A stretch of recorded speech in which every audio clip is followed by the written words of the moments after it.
কথায় যেন শুনেছিলাম হরিণ এক লাফে 23 হাত অতিক্রম করতে পারে আর বাঘ পারে 22 হাত। কিন্তু অঙ্কের হিসেবে বাঘ কখনোই হরিণকে ধরতে পারার কথা নয়, কিন্তু বাস্তবে ঘটছে তার উল্টাটা। বেশিরভাগ সময়ে বাঘ দৌড়ে হরিণকে ধরে, শিকার করে এবং খাবার হিসেবেও ব্যবহার করে ফেলে। এমন কেন ঘটছে বলুন তো?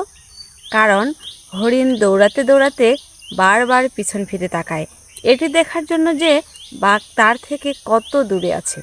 আর এটিই হলো তার সর্বনাশের মূল কারণ। হরিণ যখন পিছন ফিরে তাকায় তখন এক লাফ কম দিলে সে 22 হাত পিছিয়ে পড়ে। আমাদের জীবনটাও অনেকটা তেমনি।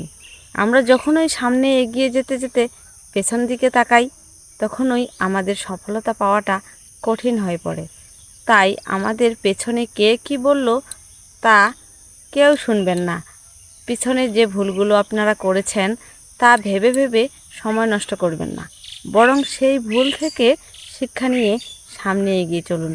তাহলে আপনাদের সফলতা অনিবার্য। ধন্যবাদ।